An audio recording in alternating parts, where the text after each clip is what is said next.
Alright, let's try re-recording this one again, shall we?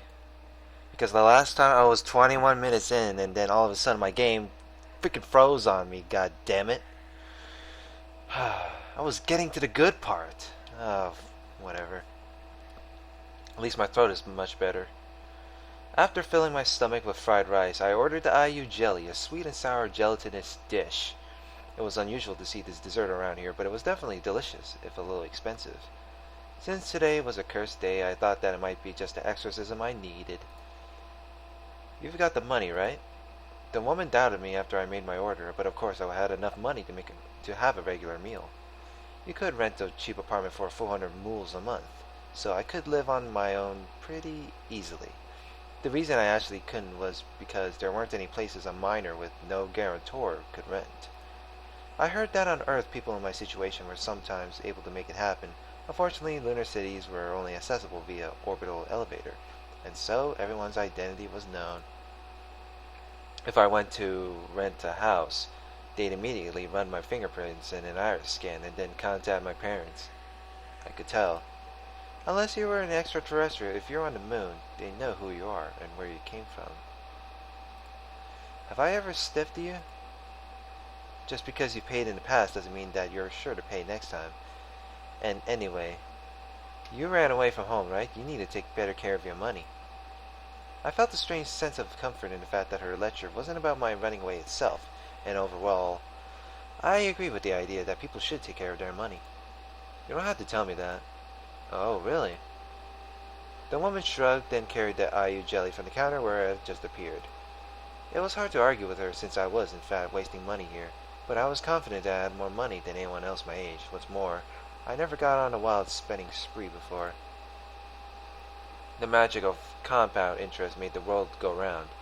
If one mule today turned into 10 in a year, then 3 years after that it would be 10,000. And of course, god damn my computer. Whatever, I'll let that slide. It'll be 10,000. Compare that to what my dad would make in his entire life. Earning roughly the same amount every month from sweating in the fields to grow vegetables, in 5 years there'll be no way I'd be eating in a lame restaurant like this. That woman might be making fun of me now, but I'll bet I'd eventually be wearing a stylish suit and living in a high-rise apartment in New City. And of course, I was not going to stop there. That wasn't where my dream ended. It's where it began. If you're some rich actor, you might be able to bask in space on the opposite side of the moon with some beautiful woman by your side. But if you were one of the wealthiest here in this lunar city, you could go even further. You could make all the emotions and desires you feel when you look up at space come true. I ate the sweet and sour clump of IU jelly, and as I looked at my screen to choose the treat that would grow me money, I was immersed in a familiar daydream. This place was the forefront of humanity, a golden city of wealth and prosperity. I would run through the city's gates. I'd outwit the geniuses and prodigies from Earth to take my place there at last. I silently got myself worked up during this quiet early afternoon in a Chinese restaurant. I moved my touch mouse back and forth, and just as I brought up the display for the prominent Even on the Moon investment bank, E.J. Rockbird, customers entered the store. I thought it was strange that customers would come in at this hour and raise my head. At that moment, a feeling ran throughout my body like an ice cube had just been stuck up my asshole. Oh my goodness. Welcome. 2, please. Yes, sir. Table for 2. Goddamn cops. The woman said this in her usual carefree voice, but the words barely entered my ear. Now's a good time to, I swear, the heartbeats are very hard to hear. Entered my ear. I lowered my cap even farther over my eyes and hunched over, trying to hide in the reflection of my PC display.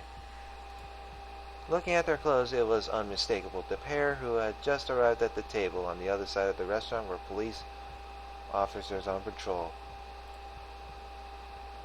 I'll get the tension done. Same here. Very well. 2 tension. It seemed like they just chose this place randomly during their patrol, but who likes eating in the same restaurant as the cops? Not only that, I think those two were the ones who were at the Big Bowl Cafe, according to my faint memory. The patrol route for the police didn't include going into cafes, so someone had to have tipped them off somehow. I was not some sort of invisible man, so someone surely must have seen me hanging around a weird place at a weird time. Whoever that someone was, if they told the police that there was a shady-looking kid around, there'd only be a handful of places they'd search. It was totally possible that those two were looking for me. That might also be the reason that the policeman facing me was glancing at me now and then. But to think that he'd take off and lead us on this wild goose chase. The policeman with his back to me suddenly spoke up. The cop, looking at me, waited a moment before replying to his partner. Well, it was just some big shots looking at maps all day who decided how wide our area of jurisdiction was to be, and there wasn't any public survey system in that area either. But I think that if he were hiding somewhere, it would have been in that net joint. The storekeeper there was a pretty sketchy looking guy too. Maybe we should grab him and rough him up a little. Don't judge by appearances. He ended up having a pretty impressive history, didn't he? Yeah, I guess. Man, I should have studied harder at the academy. I never thought I'd be assigned to the boonies like this. Location has nothing to do with it. You just need to carry out your duties. You're very right about that. So they really were looking for someone. But the owner, that Siralt guy, had an impressive history? I couldn't even begin to imagine. What do we do after this? If we go by the book, we start the usual thing with questioning people. His co-worker facing me took a sip of water and went quiet, as if in thought. I got the feeling that he was taking a good hard look at me. In my mind, I was praying that they gave up on the questioning and just went back to their nest. If we call in for reinforcements, we're just going to get laughed at. Looks like we've got no choice. Anyway, our duty is to keep public order. Cracks in public safety begin in the smallest of places. Even if it is just one boy, we can't just let him get away. My heart felt like it might jump right out of my mouth.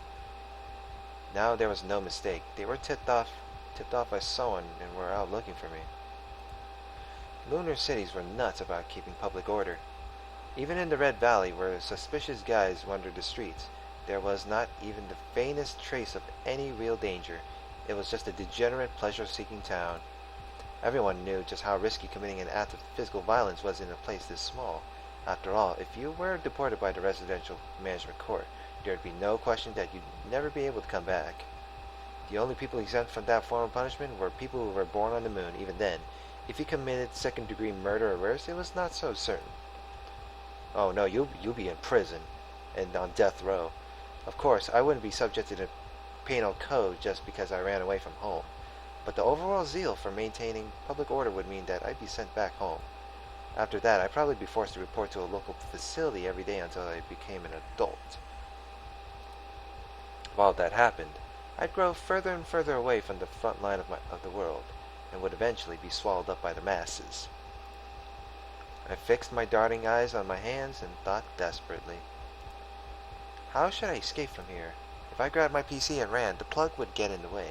Do I unplug the adapter from my PC and then take off running with just a unit? My identity could be given away by the adapter. But it was still better than being captured. Or should I stay still right here and wait for them to leave? Nah, that will take forever. I'd like to do that if it's possible, but that officer staring at me seemed like he was about to stand up and shout, "Hey, you!" to me at any moment. My cold sweat dripped onto my keyboard. Wait, that woman wouldn't have ratted me out, would she? As I thought of this possibility, I was tortured by a desperate rage, but suddenly a shadow appeared on the table. It was that woman. More water? She poured me a refill. I cursed her in my heart, wishing that she wouldn't draw their attention towards me at a time like this, and my lowered face was totally flushed. But a piece of paper with words written on it was attached to the side of the cup she clunked down on the table. Get ready. I nearly raised my head, but the woman quickly left my table before I could make the mistake. I set my computer to mute and shut it down so they didn't notice that my OS was no longer running. I'll give up on the adapter. I quietly pulled the cord out of the main unit and confirmed the location of my bag. I already used the money I always kept in my jacket pocket at the cafe, so I'll use what I had in my back pocket. There was a line in an old Earth Mafia movie that I saw at home that said that the $10 bill kept in your clothes was a business card to God. It certainly kept you well prepared. Huh, I never thought of that. I quietly placed the 10 mule bill in my hand, perked up my ears, and waited for the right timing. The policeman had been staring at me non-stop. He was definitely suspicious of me. With a clang, the policemen started to get up. Tension up! At that very moment, the tension gun was placed on the counter loudly. Huh? What's wrong? The cop called out to his partner, who was now halfway out of his seat. Is it the guy behind me? Right after he said this, the woman's voice rang energetically throughout the room. Thanks for waiting. Here's your tension gun. Oh, yeah. The one with his back to me turned his attention back to the food. The other one was looking at me, but because the woman was standing next to his corner seat, he was stuck in his seat and couldn't get out. Now was the moment. It was my only chance. The payment's on the table. I said this as quietly as possible and left the 10 mule bill on the table. Hey you, wait! The officer clearly told me to stop, but I just gave him a sideways glance as I walked quickly towards the exit. It was only a distance of 3 steps, but it felt like forever. The yelling officer attempted to chase after me, but with the woman in his way, he couldn't get out. Kuh! The shrill scream came from the woman, who lost her balance after being pushed by the officer. God damn, that cop is a fucking savage. Why would he do that? She turned to the other officer, still sitting in his chair, and the piping hot tension gun looked like it was about to spill. Acting out of natural self-defense, the officer caught the bowl in his hands. By that time, I had successfully exited the store. I took off running as if nothing else in the world mattered. Where am I? I spoke to myself out loud to make sure that I wasn't in a dream. My throat was dry, though, so it was hard to speak. I cleared my throat a few times and took a deep breath. I hadn't the foggiest how I got here. After I left that store, I ran for my life toward the narrowest street I could find. I thought the police would be right behind me if I looked back, so I did nothing but run forward, not looking back a single time. After that, I must have found a handy-looking tunnel to hide in and then fallen asleep beside it. The pain throughout my body must have been from sleeping in the same position the entire time. Is this a sewer? In general, any place made out of the moon's unique limestone was a public facility. This place also had a cool, rough limestone floor as well as matching walls. Between that and the sound of running water, this place had to be the sewer. Right then, I noticed a slight glow around me. Is that from the exit? It seemed like I was nearly passed out, and while I had no idea how long I had been asleep, it must be night by now. The fact that the lamps were lit made me certain of it. Slowly and carefully, I began to walk. Suddenly, the road turned into a dead end. I could see the light source on the other side of the wall that I now faced, which was even taller than me. Huh. I let out a quick gasp because it looked as though something on the ceiling had moved. But the only things there were strangely wavering lights and shadows. Like a small bug attracted to the light, I took my bag off and climbed the wall. Alright, here we go. Then, when I saw what was on the other side of the wall, I let out a much bigger gasp. Holy! Before me was a huge, spacious atrium. I was near the top part of the atrium, and I could see more passages on its opposite and right sides. However, the most amazing part was the waterway passing through the base of the atrium. Clear water flowed through it like gentle rapids, and most of the sound of water must have originated there. The bottom of the reservoir glowed a bluish color. Occasionally, a fish would move, and a shadow on the ceiling would swim as well. As I gazed at this scene, amazed that places like this existed on the moon, I suddenly heard a rustling sound behind me. Huh? As I turned back in surprise, I forgot that I was balancing on the top of a wall. I immediately lost my balance and fell on my butt. Ow. All of a sudden, I saw a pitch-black figure in front of me, rifling through my bag. Hey, whoa, what are you doing?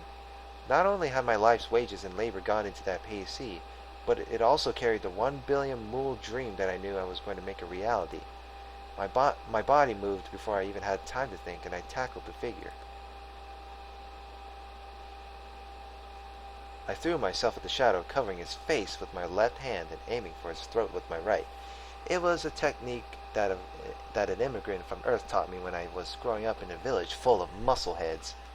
Huh, muscleheads. Never thought of that.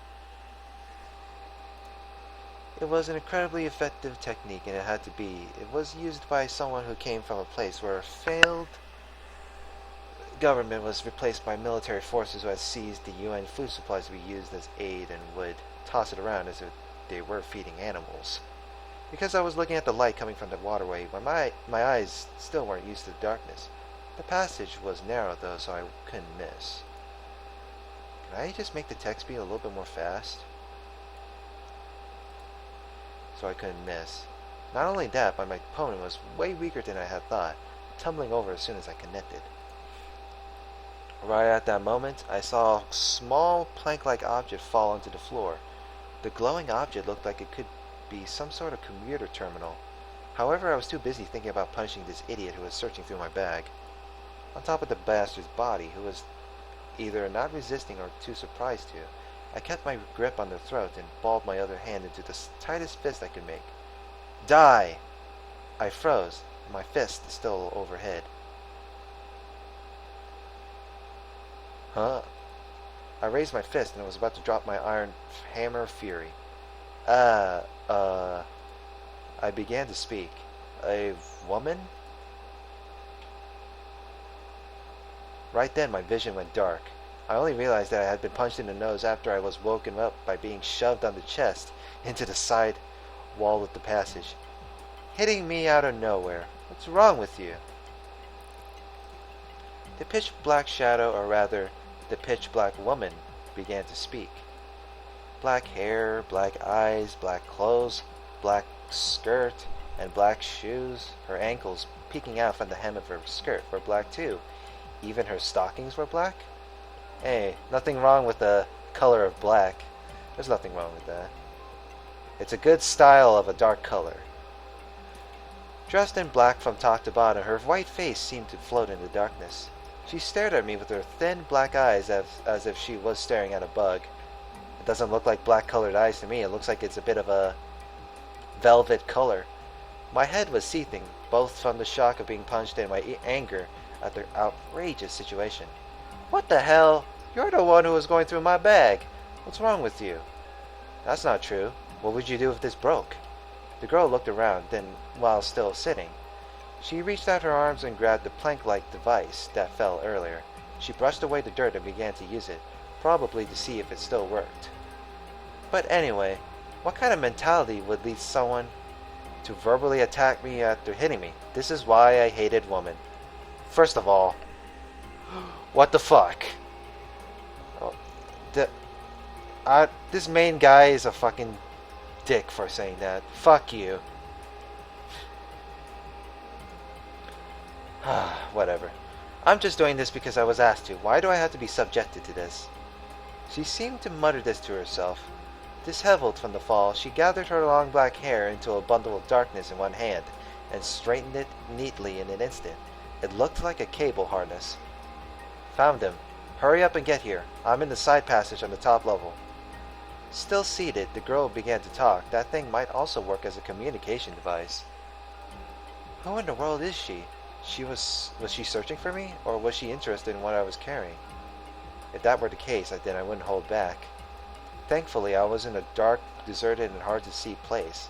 I might have lost a fight just now, but if I went at her with all my strength, I knew I could win. Maybe I should take some naked pictures of her and post them online once I was done? Oh, shut up, you piece of shit. With that in mind, her arrogant attitude and expression might come in handy. Right as I went to move my back off the wall, I heard a voice. I hear you. Wait 1 minute. The floors get complicated around there. As soon as I heard the voice, I felt the dark urge in my chest disappear. I had heard that voice before. It was the voice of the woman from the Chinese restaurant who allowed me to escape. Hurry up, Lisa. The girl spoke curtly into the terminal. I feel like I'm losing brain cells just being around this guy. I love this. I love this lady right there. I was dumbfounded for a moment and then glared at the girl. Huh? The girl glanced at me, then quickly turned away. She acted as if she had heard a stray dog barking outside her window. She was clearly acting in the intolerable way that only a woman can, making it seem as though no insult or abuse hurled her way would possibly affect her. While I was the type to get really angry when something I say is ignored, I was not even enough an adult to suppress my irritation. I kept glaring at her, not caring how lame I might be looking. Still glaring at her, I pulled my bag towards me and made sure that nothing had been taken out.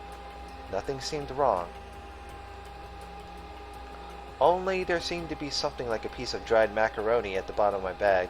It was partially metallic, and a small green rice-sized light was flickering on and off.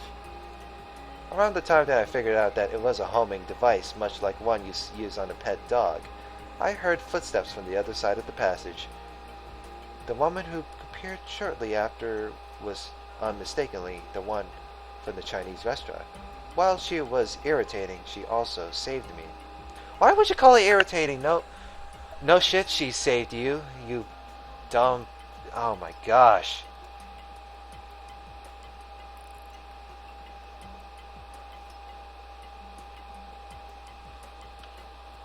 So this was Lisa? Phew, finally found you. I told you reception is bad around here. The girl in black replied. But I found you. It took a little while, though. The woman wiped her forehead, which made her finally realize that her hair was in a mess. I'm amazed that you got all the way to a place like this. Were you here the whole time? While the woman talked, she took the flat device from the sitting girl. After inputting a few commands, the macaroni-shaped light in my hand stopped blinking and turned yellow. Is this a tracking device? Not answering the woman's question, I asked one back. Yep, I put it there when you were bending over to plug your adapter in. You were busy being charmed by my legs, so it was easy to do. I wasn't charmed by anything. Sure you do. I shot back. This only caused the seated, black-clad girl to shoot me a disdainful look over her shoulder. Well, I apologize for putting a homing device in your bag without asking, no matter what the reason. It isn't a nice thing to have happen to you. Her easily offered apology left me no room to complain. Only there was no way that someone who put a tracking device in someone else's bag could be an upstanding person. Considering this, I'm starting to feel like her saving me at the restaurant might have been due to some ulterior motive. In any case, I was in the back corner of a deserted sewer. What I had just thought of doing in my rage to the annoying girl in black might now be done to me. I'm going to turn off these Steam notifications. I don't even understand why I'm getting this stuff. What I had just thought of doing my rage to the annoying girl in black might now be done to me. You see, geniuses and the rich were gathered in the lunar cities, and most of them could be called extremely talented. However, they often said that the line between brilliance and madness was paper thin. There was no shortage of stories along the lines of mad scientists performing unspeakable experiments on a nightly basis, or of wealthy perverts committing sickening acts one after the other. I looked up at the woman, the shaking reflection from the water dimly reflecting upon her face, and grabbed my bag with one hand. I was careful enough to spread my money across different pockets, so of course I carried at least a small weapon. But regardless of gender, the woman over there was taller than me. Gravity was weak on the moon, so if you thought about it as simple action-reaction, there wasn't much difference here between a man and a woman's punches and kicks. In that case, it came down to either wrestling or stiffening your body in one place and slamming it into your opponent while conserving as much physical energy as possible. That was where the length of your limbs made a difference. Not only that, there was someone right next to me who most certainly wasn't on my side. I recalled the atrium I had just looked into. With my leg strength, couldn't I jump over the wall all the way over to the other side? Or if I had made sure to land in the water, wouldn't I be okay? While my mind was whirring through the possibilities, I gulped and said the following. Why are you doing this? Was your saving me a trap?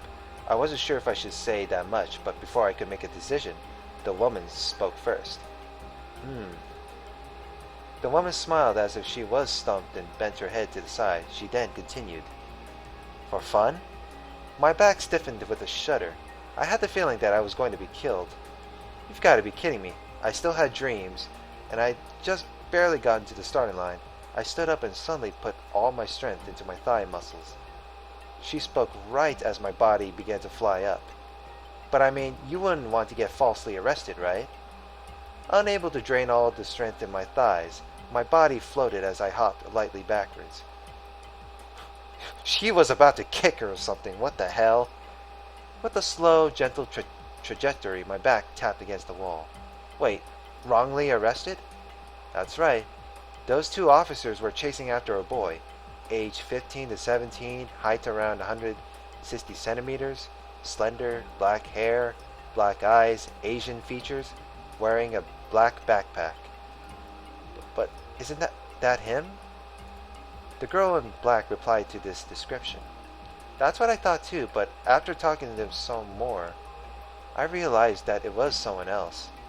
I was slightly confused. When did I get asked that? That woman had known for a long time that I was a runaway. I'd been going in and out of that restaurant for a while, and I had met her a number of times. Running away from home as a minor was technically against the law. While it was not something you'd be punished for, it was assumed that public order would be deteriorated by jobless, penniless minors wandering the streets, and so they're cracked down on.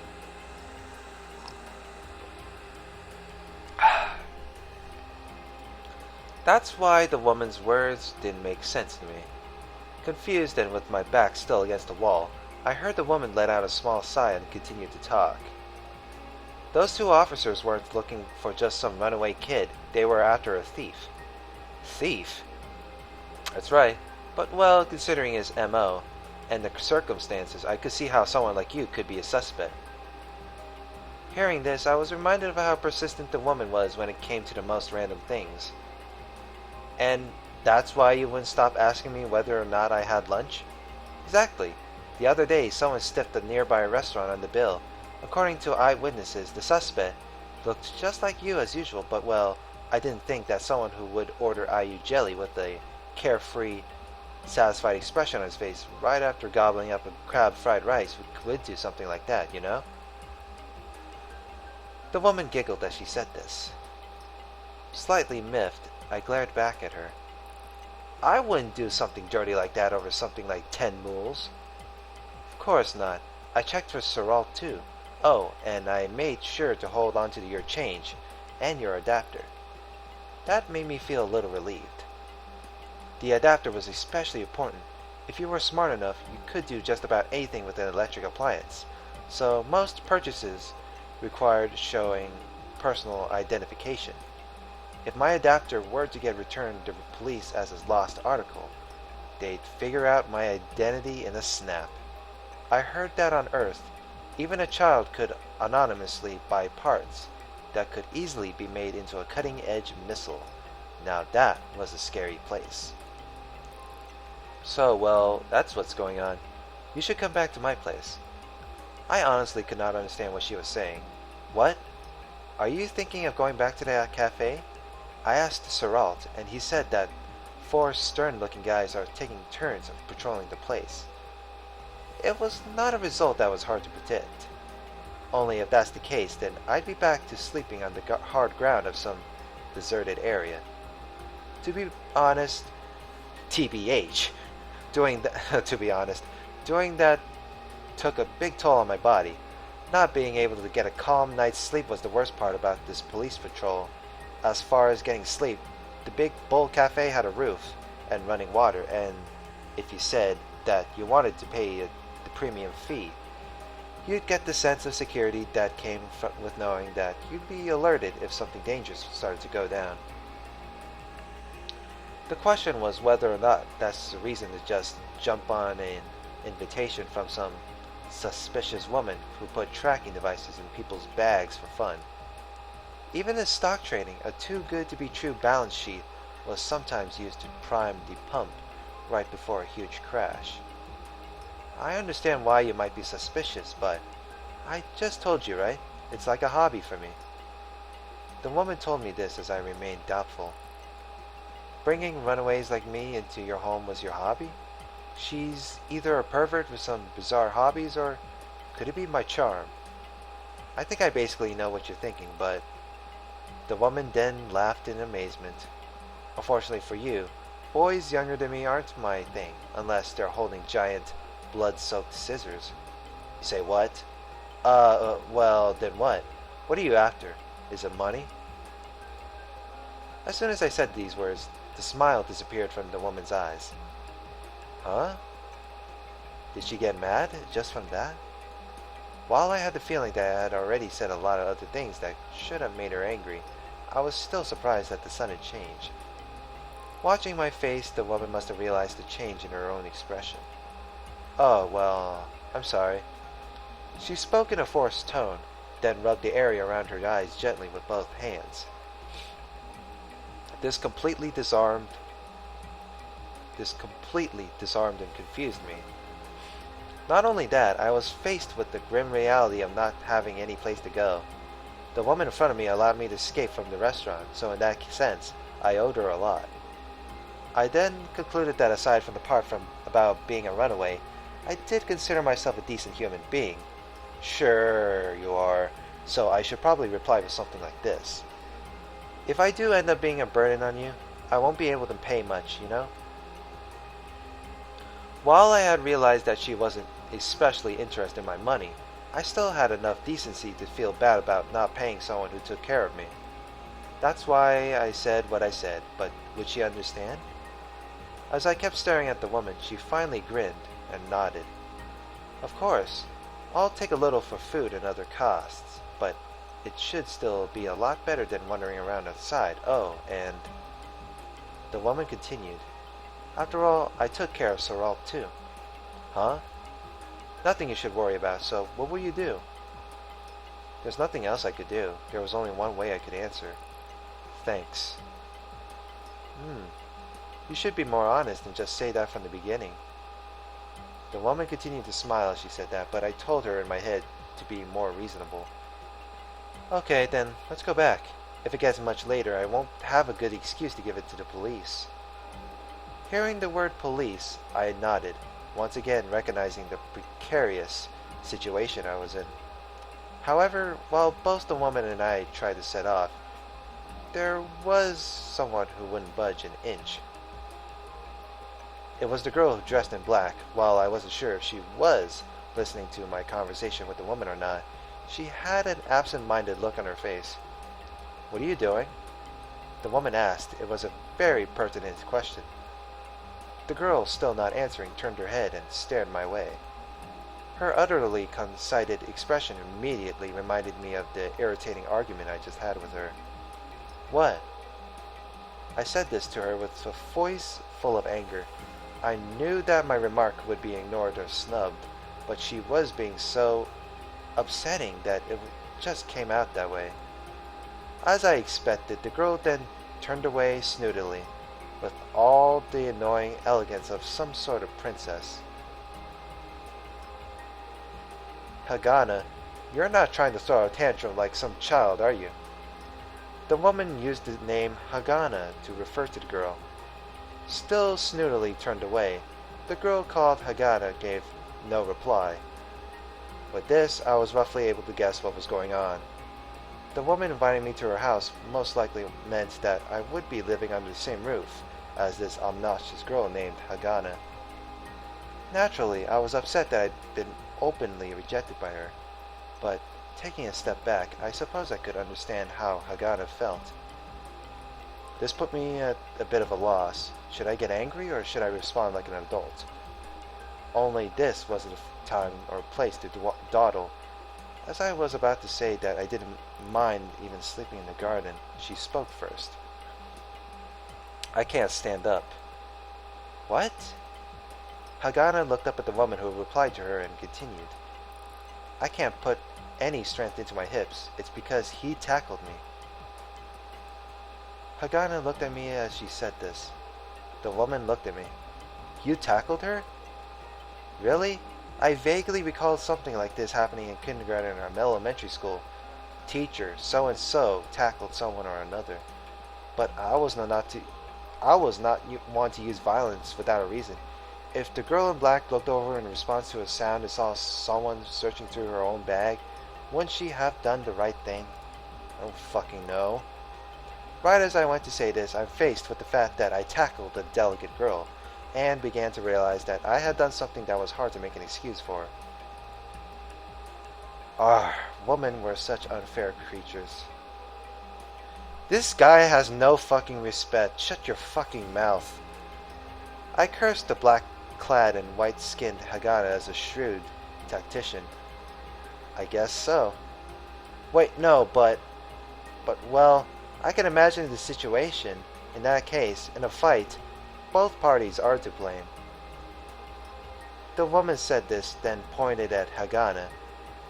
Hagana looked at the tip of the finger as if it were covered in some kind of sweet syrup. If you can't walk, then have him carry you on his back. The woman pointed her finger towards me. Still attracted by the finger, Hagana's gaze shifted to me.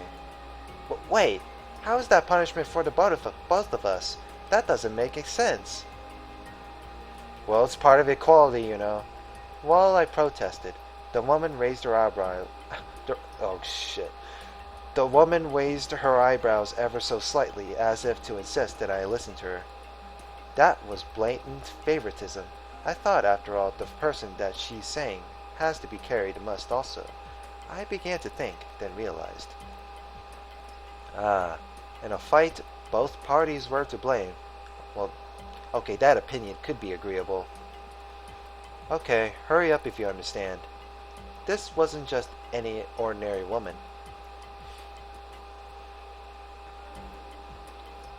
Hagana also made a face as though she had come to some sort of realization, then nodded. I sighed, put my bag on my front side, and walked up towards Hagana.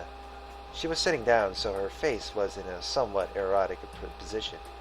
Hagana had made particularly expressive faces to begin with and stared up at me motionlessly. Sadistic desires began to well up in me, thinking that I'd feel a lot better if I slapped the side of her face as hard as I could. However, I felt as though if I dwelt on these thoughts for too long, I might actually slap her, so I quickly crouched down and turned my back to her. I'm really done with the recording by now. I wasn't sure how long it'd take, but living under the same roof as her seemed like it'd be a pain, at least until the friction between us settled down. I should avoid any potential points of conflict. Come on, Hagana, turn your arms. That's right. I tried to give Hagana, who seemed to be telling the truth about not being able to stand, a hand and climbing on my back. Hagana's thin arms wrapped around my neck and then stiffened awkwardly. Actually, it seemed like this girl had never climbed on someone's back before. Hagana, you're not going to be dangling from his neck. You're getting on his back. The woman explained, and after a bit of silence, Hagana shifted her body onto my back. Finally, two small but soft objects touched my back. As I was responsible for carrying her, I wrapped my hands around the bottom of Hagana's thighs. I was filled with a strange thought, so this is what legs and stockings felt like. Shit, it's not bad. Okay, stand. Another part of me nearly rose as well, but with a quick start, I put my strength into my two legs. I hadn't been skipping my resistance training, so I could pretty easily carry up to around 5 times my weight. One slender girl was practically nothing to me. Oh, you're stronger than I thought. The praise didn't feel too bad. Alright, then let's go. The woman began to walk. I tried to follow behind her, but Hagana stopped me. Wait. The woman turned back, and we both looked at Hagana's face. Hers was right next to mine. Suddenly I smelled something sweet and fruit-like for a moment. What is it? As the woman replied, Hagana raised her head a little while still on my back and replied quietly, "He really stinks." The woman looked blankly at Hagana, then at me. A strange, cheerful smile began to appear on her face. "In a fight, both parties are to blame."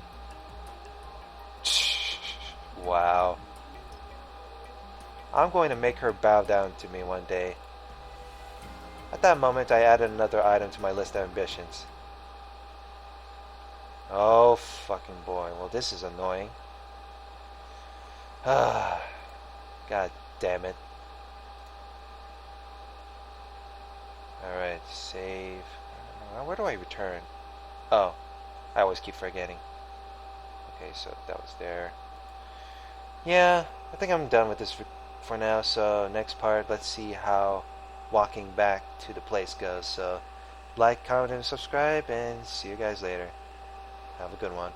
And I promise I'll continue more of this, of course.